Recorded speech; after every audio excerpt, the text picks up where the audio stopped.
हांव हांव बलवीन तुकाराम मालोडकर शापोरा सिद्धेश्वर देवस्थानाचो हांव एक मेंबर आहा. त्या प्रमाणे आयज 9 वर्सां जालीं.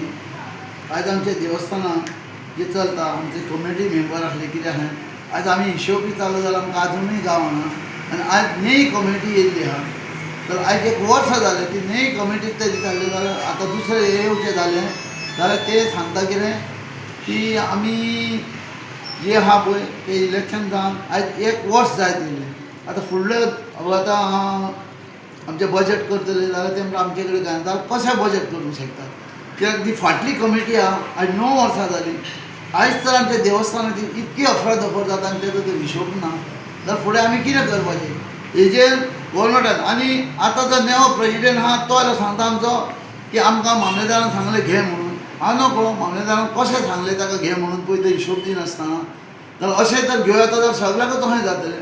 आयज कितें अफरादफर जालें आमच्या सिद्धेश्वर देवस्थानाची कांयच सामकें रजिस्टर हेजेर जाता तितको बेगीन कठोर कारवाई करून मामलेदारान तेजी इन्क्वायरी करची. की आजुनूय आमी तांकां 5 दिसाचो टायम दिल्लो आहा हिशोब दिवपाक. ते म्हणजे आजून ऑडीट जालें आयज 9 वर्सां ऑडीट आनी देवस्थानाचें ऑडीट पळय 3 वर्सांचे पयलींच आमचें आसता सगळें करून. पूण हें कित्याक लागून जावना आनी कितें जालें अफरादफर हितून ती मामलेदारान सोदून काडची आनी आमकां देवस्थानाक सांगची ना. देवस्थान तरी मामलेदाराच्या हातीन घेवन आमकां जी सुदारणा जाय आसल्यार आमचे देवळां आमच्या हातीन आमकां दिवचें इतकी मागीर सांगपाचें आहा. व्हडली ही अफरादफर आहा.